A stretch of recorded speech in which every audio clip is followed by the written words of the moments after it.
Greetings programs, welcome back to the grid. I am Sark and today's game is sculpting a peach. We're finished with our vase so we can get rid of the extra stuff in our scene. Let's see, unfreeze. Unfreeze all. Yeah, we don't need this anymore, so I'm going to go ahead and delete that. I used a box for this sphere, which is often a good way to model, but in the case of a peach, the default sphere is actually probably preferable. So I'll just create one of those. Look at our top view for scale. Let's see. Looks like it's maybe 2.75. I think our original box was 6, and then it basically gets cut in half. So that looks about right. Our sphere's pivot point is in the center. Box's pivot point was on the bottom, and that was great while we were lining it up with the painting. As it is now, though, we could go ahead and center it. And then just use our align tool. Right, they're right on top of each other.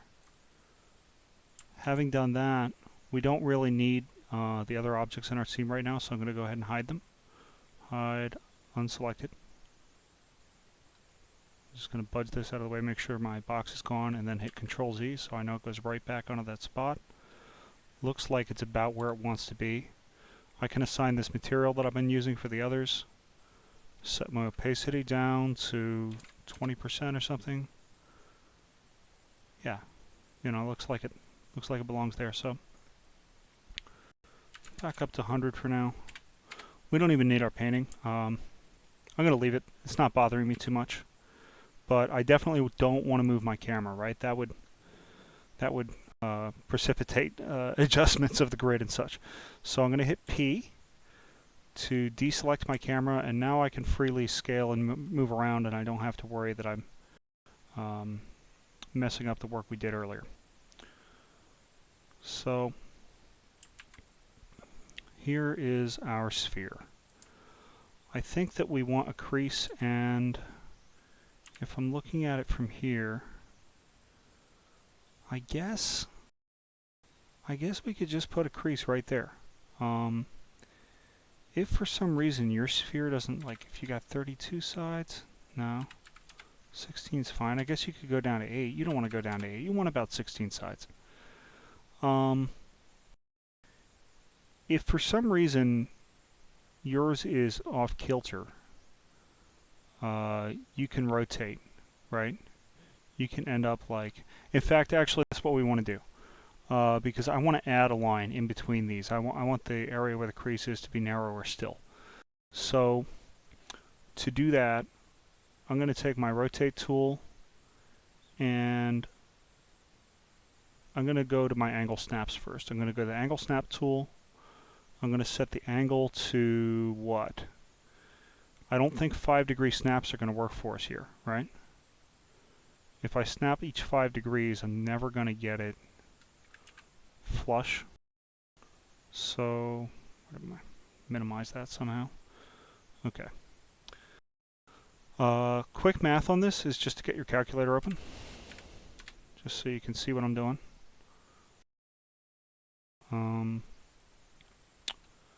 Take 360 degrees, divide it by the number of sides your sphere has. 22.5. Cut that in half. That's a lie. What did I do? I divided it by 5. 22.5 divided by 2. No. Wow. 22.5 divided by 2. Okay, that's the number I expected. Shows how often I use a calculator. 11.25 is the number of degrees I want to rotate this, so that basically this face and this face will be flush with the grid. It's probably easier shown than explained. So I'm going to set my angle to 22.5. I'm going to leave my angle snap on, and then I'm just going to click and drag, and it's going to go once. And you can see that this is perfectly flush. How else to explain it? If I go to Edit Poly, actually if I add an Edit Poly, I'm going to want to add one later anyway. And I select this line. You can see that this line is parallel to the horizontal lines. This line is parallel to the vertical lines, and that's the way I want it. So I'm going to take all these, make sure ignore back facing is off. I actually want the ones underneath this time. So Alt W, go to your perspective view, make sure you have the ones underneath as well as the ones on top. Nothing else. Looks right. And I'm going to go ahead and add a connection. So one connect goes there. Next thing I want to do, well, actually I could do my cutting later. I don't know if I want to cut now or cut later. I'll cut later. So then I'm going to take my whole line, loop. If you still had those edges selected, you could just hold your Control key and click edge mode. I'm going to take these and move them in. Right, and that's going to look kind of wonky. And probably that's it. Like, it's probably a peach. Or it's very close to being one, you'll see. So let's see how it looks with an open subdiv on it. I'm just curious. I mean, yep. It's basically a peach. Now we could harden off that line. Now I'm curious what happens if we just use a crease, like if we crease it like 0.3. That feels a little unnatural to me. I don't know. The crease tool always behaves in ways I don't quite expect. What if we take it up to like 0.7? Does the effect improve, or is it weirder? It feels kind of weird. It feels like these got... I ought to be looking at our reference page. I mean, it's kind of extreme too. So maybe that's okay. What happens with 2 iterations on our subdiv? And so that's a way to do it. I'm going to go back and try a different way. So if you're happy with that, congratulations, you are finished. What else could I do? Well, I could chamfer this, right? I do a very, very small amount, like 0.2, 0.03. Yeah, that seems right. And obviously I'm going to have an end gun here, so we can tie these off in a minute. I'll probably just end up target welding them, because this is one of the rare cases where you actually want to take advantage of a pinch, right? Because right now we all know that the peach's crease goes all the way to the top, and then there's like a little bump up there sometimes, so we're going to play around with that. But the first thing that has to happen is it's got to get all the way there. So I'm going to use the target weld tool,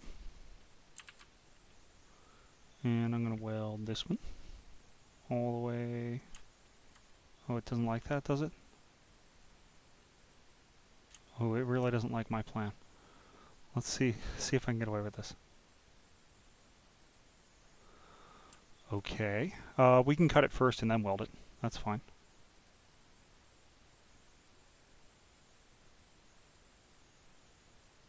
Okay, so once you got those, just go ahead and target weld them.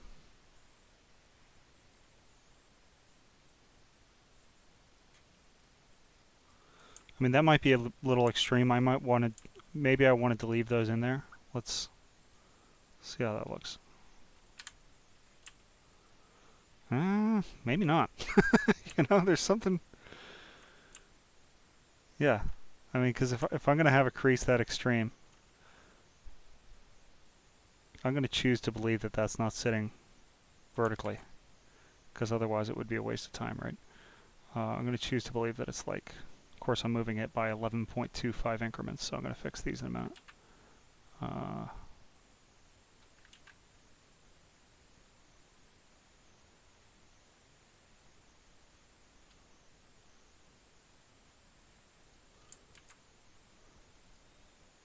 That probably will do the job for us. So that's going to be basically our plan. Now, I don't have to make the peach as the painter saw it. In fact, I'm pretty sure the painter gives an impression of a little bump there. So I know peaches have a little bump there, and it's one of those things that's frustrating as an artist because it's something you know about that you can't forget exists. And so even if you don't see it in your image, you feel like you're obligated to try and represent the way it would look. Which is a fallacy, right? So, not target welding. What am I doing? I'm cutting. Just cut in the bottom. You never know. You might end up deciding to animate the peach rolling off the table. Maybe you end up seeing the bottom.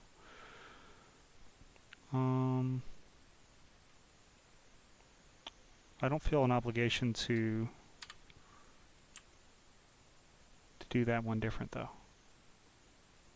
I'm going to let it be different on that end. I feel like it is on one side or the other a little more exaggerated sometimes, so that's fine. We're getting funny little creases. Like they're not too exaggerated, but it's just 3ds Max sort of being unhappy with us for this sort of extreme geometry, but not too worried about it. What it's really not going to be happy with us about is when I do this and ring these. Yeah. Alright, I'm going to ring these. No. Ring these.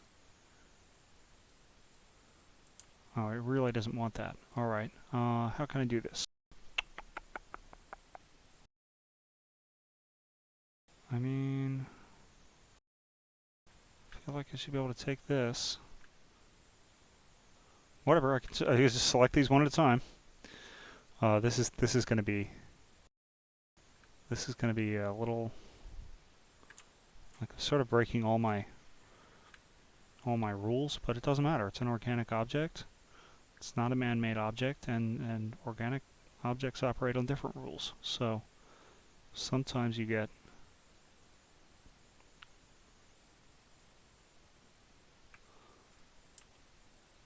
Alright, just make sure I haven't got anything else selected. I was careful to turn on ignore back facing there, select those one at a time with the control key. And I guess I had the rotate tool out while I did it, but I'm pretty sure I didn't bump anything off kilter. Or if I did, so subtle, won't matter. We're going to put some noise on this in the end anyway. And of course I'm going to have this like strange divot, right, in my circle. But weirdly, that's kind of what I want. And then I'm going to take this center vertex.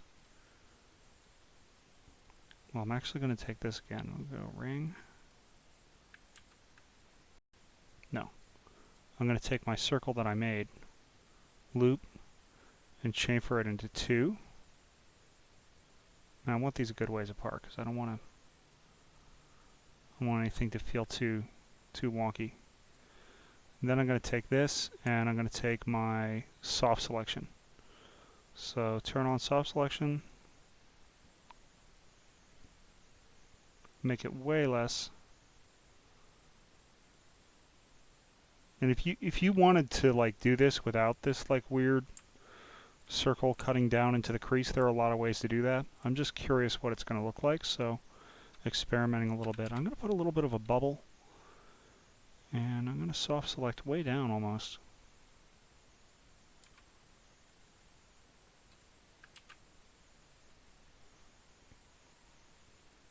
A little bit there, and then reduce my fall off some more.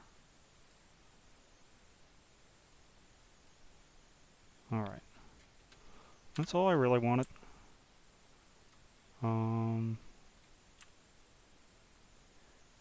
Yeah.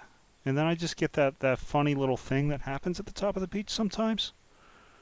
I think. So I'm happier with mine than I was, even though the geometry is kind of funny.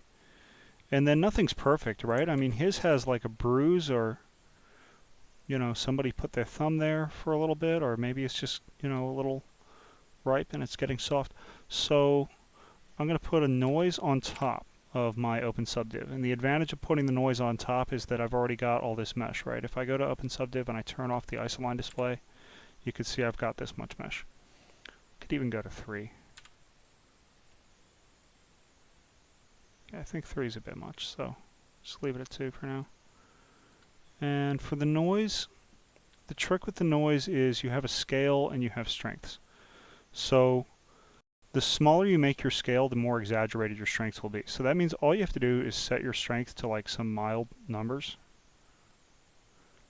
and then drag your scale way down. Also, fractal will increase the effect quite significantly.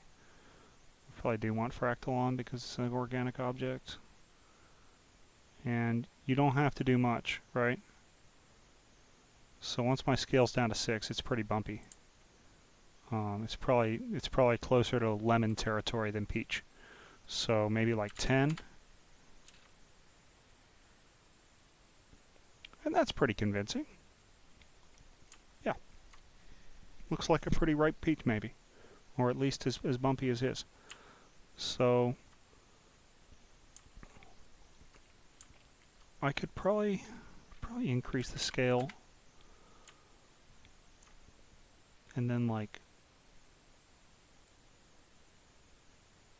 do a little more on some of these. And then I get like bigger bumps. 22. 22 kind of loses the effect, so I think 18 is where I want to be. Yeah, no, I've still got some shadows and things that will play with the light. So maybe even 15. 15's too much. 18's the sweet spot. It's going to be pretty subtle, but that's kind of what I want. Kind of what we're going for. Okay, so I can hit C to go back to our camera, right? And if I turn on my angle snap and set it back to like something reasonable, like 5 degrees, then it should be a simple matter of rotating it 180 and then bringing it forward a touch and over a touch.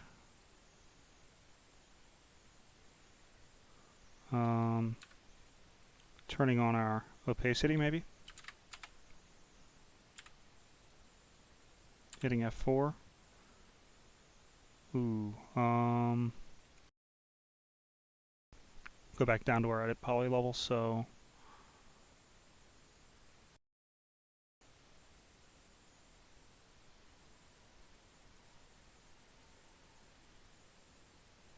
okay. See what we're doing a little bit. Actually, you know what I could do is I could move it off center, so I'm just gonna right click on this and choose copy. I know that its X position is 7.666. And I'm gonna move it over here. Whoops. Just on the X-axis. And I'll just set its opacity back up. Hit F4 on it. And now I can work on it this way, right? So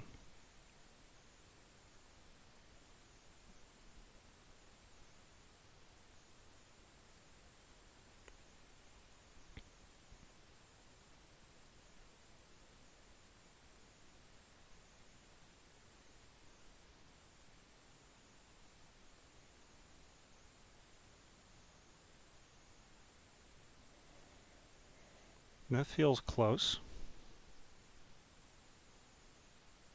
It's probably about right. We'll go with that.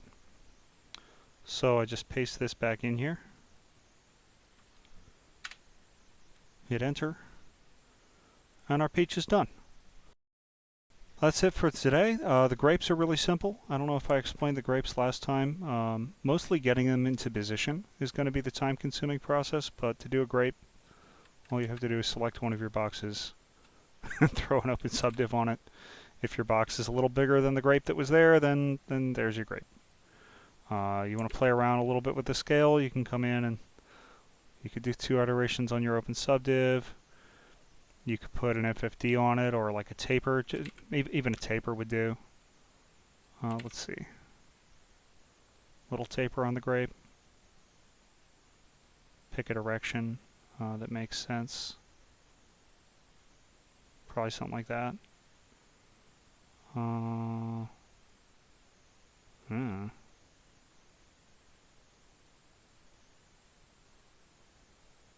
It doesn't make a lot of sense. Oh, it's because my pivot point's not centered, right? So that's why it was working as expected in some directions and not others. Good trick. You can move your pivot point to change the way a taper or a bend behaves. So you center the object. You do your taper. There it is. And x-axis, was it? Yeah. There you go. And not a lot, right? Like just a tiny little bit and maybe a little curve on it.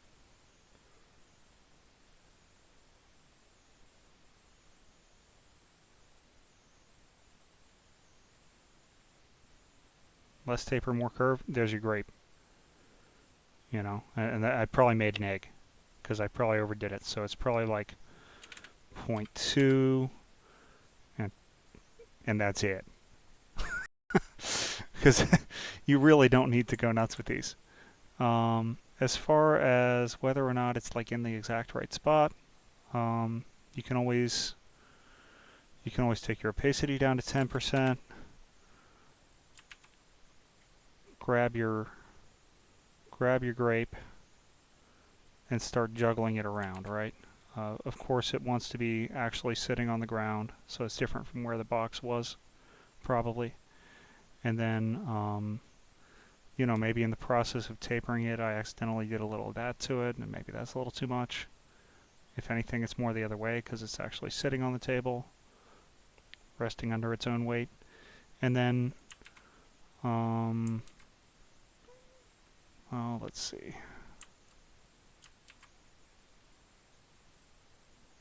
Pull this one off here a bit. You know, and maybe this one is rotated a little this way, rotated a little that way. So each one is, really these are going to come down to getting a good translucent texture working. There, I did move my camera. If you accidentally bump your camera, you can just hit Control-Z real quick. Or you could just hit P so that you're not worried about bumping your camera, but the whole point is right now I'm using the camera as a reference. So, you know, so that's grapes. They're not hard at all. This one still has a little bit of a vine on it. That'll be kind of fun to model later. So probably I'll make a video modeling some grapes and go through some of that. But the only thing left is this bowl, which is going to be no different than when we modeled our vase. It's just actually a little taller than the placeholder bowl that we put in there, and then the pitcher.